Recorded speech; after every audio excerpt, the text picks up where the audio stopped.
BRS పార్టీని ఎన్ని ముక్కలుగా చేయాలని కాంగ్రెస్ పార్టీ ఎంత కంకణం కట్టుకొని ఎదురు చూసిందంటే అసలు బీఆర్ఎస్ పార్టీ మ్యాటర్లల్లో జోక్యం కానులంటూ ఎవరు లేరు. సిబిఐ ఇన్వాల్వ్ అయింది, ఈడీ ఇన్వాల్వ్ అయింది, రాష్ట్ర విజిలెన్స్ ఇన్వాల్వ్ అయింది, అక్కడికి సిట్ కమిషన్ కూడా ఇన్వాల్వ్ అయింది. ప్రతి ఒక్కరూ ఇన్వాల్వ్ అయ్యారు. కానీ న్యాయంతో అదేవిధంగా న్యాయ వ్యవస్థను నమ్ముకొని వాళ్ళు బయటికి వస్తూ ఉన్నారు. ఏ లెక్కన వాళ్ళు ఏది చేయలేకపోతున్నారు. ఎందుకంటే బీఆర్ఎస్ పార్టీలో ఉన్న కేసీఆర్ నుంచి మొదలు పెడితే కార్యకర్తల దాకా ఏ ఒక్క అవినీతి చేయలేదన్నట్టుగా ఒక ప్రూఫ్ని కూడా వాళ్ళు సంపాదించలేకపోయారు. గల కారణం వాళ్ళు అవినీతి చేయలేదు కాబట్టి. సో ఇన్ని రకాలుగా ఎన్ని చేసినా కూడా బీఆర్ఎస్ పార్టీ మీదనే కాలయాపన చేసుకుంటూ 2 ఏళ్ల పాటు డైవర్ట్ చేసినా కూడా ప్రజలు ఇంకా బీఆర్ఎస్ పార్టీ వైపే వెళ్తూ ఉన్నారు.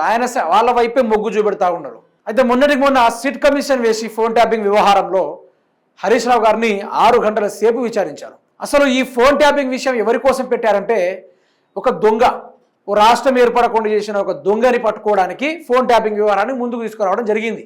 అయితే అందులో దొంగగా దొరికింది ఎవరు? ఇప్పుడు ప్రధానంగా ముఖ్యమంత్రి పదవిలో కొనసాగుతున్న రేవంత్ రెడ్డి మాత్రమే దొరికిండు. అయితే దానికి రేవంత్ రెడ్డి ఓర్చుకోలేక ఎవరినో ఒకరిని జైల్లో పెట్టాలని ప్రయత్నం చేసిండు.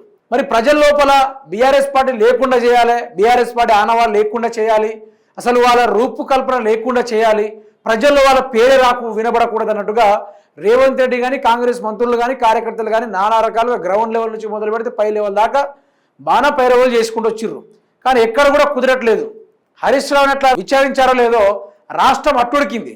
ఆ విజువల్ని చూసుకుంటే ఒక లెక్క అని చెప్పాలంటే సినిమా విజువల్ అని చెప్పుకోవాలి. ఒకసారి చూడండి. ఏ రోజు సిట్ కమిషన్ వేశారో ఆ సిట్ కమిషన్ రోజు మీరు చూసుకోవచ్చు మిత్రులారా. హరీష్ రావు అసలు బీఆర్ఎస్ పార్టీ ఫాలోయింగ్ కావచ్చు, ఆ బీఆర్ఎస్ పార్టీ ఏ విధంగా ప్రజల్లో ఉందో, ప్రజల దగ్గర ఏ విధంగా పోతా ఉన్నారో, సమస్యలు ఎట్లా బయట పెడతా ఉన్నారో ఇవన్నీ చూసి తట్టుకోలేక కాంగ్రెస్ పార్టీ పెట్టిన వ్యవహారం ఇది. అయినా కూడా ఎంత తొక్కాలని చూసినా కూడా రేవంత్ రెడ్డి తొక్కుపోతున్నాడు తప్ప బీఆర్ఎస్ పార్టీలో ఎవరికి ఏది కూడా ఏం కావట్లేదు, ఎవరికి కూడా ఏం కావట్లేదు. చూడండి, ఆ జనాలు చూడండి, ఆ స్వాగ్ చూడండి అసలు ఏ విధంగా ఉందో. ఇది జస్ట్ విచారణ జరిపినందుకే ఇంత పబ్లిక్ ఉంటే, ఇంత పకడ్బందీగా ఉంటే మళ్ళీ వీరు బీఆర్ఎస్ పార్టీ గురించి కేసీఆర్ గురించి మాట్లాడతారు. ఇక వాళ్ళను ముట్టుకుంటే వీళ్ళ పరిస్థితి ఎట్లుంటుందో తెలుసా?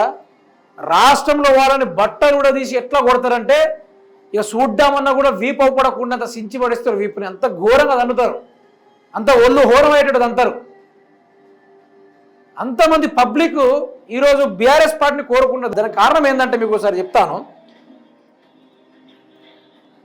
కాంగ్రెస్ పార్టీ అధికారంలోకి వచ్చినప్పటి నుంచి మీరు చూడండి, ఓడిపోయిన మరుసటి రోజు నుంచి బీఆర్ఎస్ పార్టీ ప్రతి ఒక్క ప్రధాన నేతలు, క్యాడర్లు ప్రజలతోటి మమైక్యమై ప్రజల్లో తిరుగుతూ ఉన్నారు. సమస్యలపైన ఉక్కుపాదం మోపుతున్నట్టు భారతదేశంలోనే ఇప్పటిదాకా ఏ ప్రతిపక్ష పార్టీ కూడా ప్రజల వైపు ఇంత ఘనంగా అధికార పార్టీని పోయించడం ఇదే ఒక్క పార్టీ, ఇదే పార్టీ బీఆర్ఎస్ పార్టీ. ఆ హరీష్ రావుని అట్లా కమిషన్ కోసం 6 గంటలు కూర్చోబెట్టారో లేదో సిట్ కమిషన్ విషయంలో జనాలకు ఎక్కడెక్కడ పోగైపోయారు. అసలు హీరో ఆఫ్ ద డే అని చెప్పుకోవచ్చు. ఆ ఒక్క రోజుని hero of the day Harish రావుని హీరో చేసిండు, రేవంత్ రెడ్డి చేసిండు. బీఆర్ఎస్ పార్టీని ఎనలేని పార్టీగా, బలమైన పార్టీగా తీర్చిదిద్ది కూడా రేవంత్ రెడ్డి, ఎవరో కాదు. రేవంత్ రెడ్డి బీఆర్ఎస్ పార్టీకి ప్రచారకర్తగా, ఒక అడ్వర్టైజర్గా ముందుకు సాగుతున్నాడు. ఇప్పుడు మరికొందరు ఉన్నారు బీజేపీ పార్టీ వాళ్ళు, వాళ్ళక 8 పోస్టులు బీజేపీలు ఉన్నారు కదా, 8 ఎంపీ పదవులు, అలాగా పదవులు బొక్క వాళ్ళకి వేస్ట్ దండగా, వాళ్ళు ఉండి దండగా ప్రజల దగ్గరికి రారు, ప్రజల సుఖ సంతోషాలతో వాళ్ళకి సంబంధం లేదు, దుఃఖాలతో సంబంధం లేదు, ఏది కూడా సంబంధం లేదు. కానీ అదే బీఆర్ఎస్ పార్టీ ఎట్లా పనిచేస్తుందంటే ప్రతిపక్షం తన హోదాను ఎంత ఘోరంగా ఇది చేసుకుంటుందంటే ఒక్క హరీష్ రావు 8 మంది మంత్రుల్ని ఫుట్బాల్ ఆడుకున్నాడు. ఇక్కడ అసెంబ్లీలో పవర్ పాయింట్ ప్రజెంటేషన్ ఇస్తే ఒక్కడు కూడా మాట్లాడలేదు. ఇప్పుడు హరీష్ రావు అసెంబ్లీకి వస్తే మైకులు కట్ చేస్తున్నారు. ఎందుకంటే వీళ్ళ దగ్గర సబ్జెక్ట్ లేదు, వీళ్ళ దగ్గర అంత లేదు, స్టఫ్ లేదు, మాట్లాడుకునే స్టఫ్ కానీ చెప్పే స్టఫ్ కానీ ఏది లేకుండా పోయింది వాళ్ళ దగ్గర. అందుకనే ఈ బీఆర్ఎస్ పార్టీ గ్రౌండ్లో బాగా తిరుగుతుంది, వాళ్ళకి ప్రాధాన్యత బాగా, ప్రజలు వాళ్ళనే మొగ్గు చూపుతూ ఉన్నారు. ఇక మన పని అయిపోయినట్టు అనుకుంటూ కాంగ్రెస్ పార్టీ ముందస్తుగానే లేనిపోని కార్యక్రమాలు సృష్టించి అరెస్ట్ చేసే ప్రయత్నాలు చేస్తుంది, కానీ కావట్లేదు, అస్సలే కావట్లేదు. వాళ్ళు అవినీతి చేస్తేనే కదా అరెస్ట్ అయ్యేది. వీళ్ళే ఫైలు తయారు చేసుకొని పోలీసు వాళ్ళు కూడా కాంగ్రెస్ కార్యకర్తలను అభిమానంగా వ్యవహరిస్తూ ఉన్నారు. మామూలు వ్యవహారం కాదు వాళ్ళది, ఘోరమైన వ్యవహారం. సో ఇక్కడ మీరు తెలుసుకోవాల్సింది ఒకటే, అవినీతికి పాల్పడేది, అప్పులకు పాల్పడింది, రాష్ట్రాన్ని ముంచేది, రాష్ట్రాన్ని అమ్మేది కూడా రేవంత్ రెడ్డి ప్రభుత్వమే, మీరు దాన్ని రాసి పెట్టుకోండి.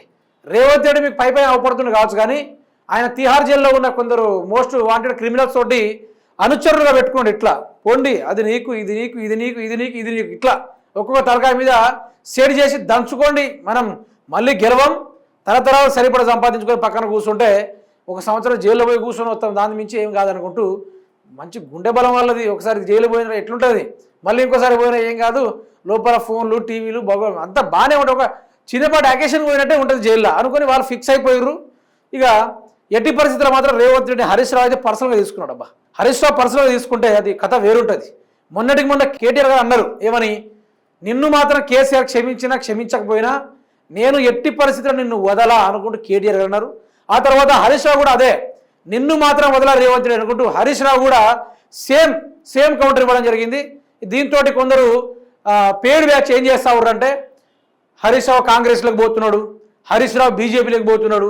శాతన కాక, దమ్ము లేక, వాళ్ళు చేసింది చెప్పుకోలేక, చేసింది చూపలేక, ఏమైనా చేస్తే చేయడానికి చూపడానికి అట్లా ఉంది. అందుకనే రేవంత్ రెడ్డి ఆ ఒక్కరోజు హరీష్ రావుని హీరో చేసి పడేసిండు. ఆ రోజు సోషల్ మీడియా కావచ్చు, ఆ రోజు యూట్యూబ్ ఛానల్స్ కావచ్చు, ఫేస్బుక్ కావచ్చు, ఇన్స్టాగ్రామ్ కావచ్చు, టీవీ 9లు కావచ్చు, మెయిన్ స్ట్రీమ్ మీడియాలు కావచ్చు, మొత్తం మోత మోగినాయి. మోత అంటే మోత మోగింది.